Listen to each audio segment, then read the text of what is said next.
Karbon dioksida adalah sejenis gas yang terkandung di dalam udara ataupun atmosfera bumi.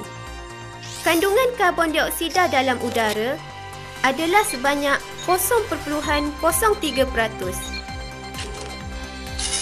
Walaupun peratusnya dalam udara adalah kecil berbanding gas oksigen iaitu 21% dan nitrogen 78%, tetapi peranannya sangat penting kepada hidupan dan aktiviti harian.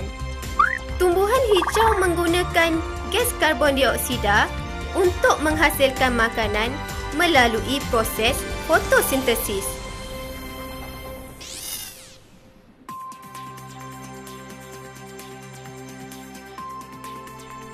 Karbon dioksida adalah sebatian kimia yang terbentuk dari dua atom oksigen yang berikat secara kovalen dengan satu atom karbon. Formula kimianya adalah CO2. Molekul karbon dioksida mengandungi dua ikatan ganda 2 dan berbentuk linear. Karbon dioksida adalah sejenis gas pada suhu dan tekanan piawai. Ia tidak berwarna. Karbon dioksida larut dalam air dan mengeruhkan air kapur. Ia adalah sejenis oksida berasid. Di dalam larutan, akuasnya menukarkan kertas litmus lembap biru kepada merah. Pada kepekatan rendah, gas ini tidak berbau, tetapi pada kepekatan tinggi, ia berbau asid dan tajam. Jika terhidu gas karbon dioksida pada kepekatan yang lebih tinggi daripada kandungannya dalam atmosfera, ia akan menghasilkan rasa masam dan bau yang menyengat di hidung dan tekak. Ini disebabkan gas karbon dioksida larut dalam membran mukus dan air liur.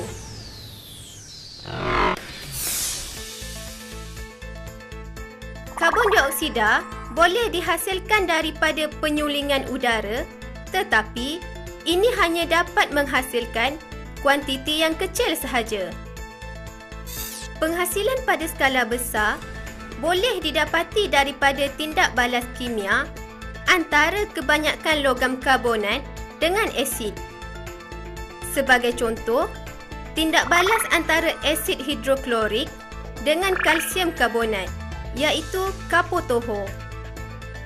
2HCl tambah CaCO3 menghasilkan CaCl2 tambah H2CO3. Asid karbonik H2CO3 kemudiannya terurai kepada air dan karbon dioksida. Selain itu, pembakaran bahan api fosil seperti petrol, diesel, kerosin, arang dan kayu juga akan menghasilkan gas karbon dioksida.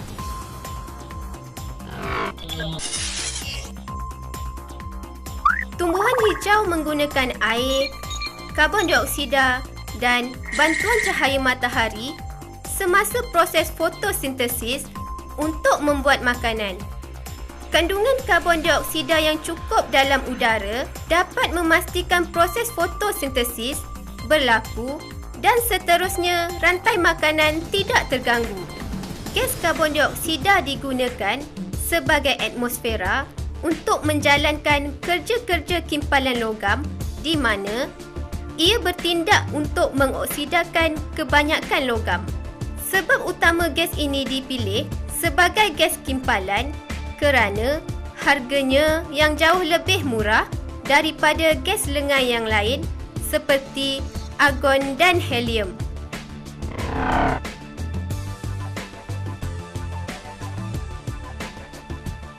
Tentu kamu hairan, bagaimana peratus gas karbon dioksida dalam atmosfera dapat dikekalkan sedangkan gas ini sentiasa digunakan oleh tumbuhan untuk membuat makanan melalui proses fotosintesis. Kita karbon ialah satu edaran atau rangkaian penggunaan dan pengembalian karbon dioksida dalam udara secara berterusan. Kitaran ini dapat mengekalkan kandungan karbon dioksida sebanyak 0.03% di dalam atmosfera. Proses-proses yang terlibat dalam kitar karbon ialah fotosintesis, pernafasan, perebutan dan pembakaran. Karbon dioksida dikembalikan semula ke udara melalui beberapa proses.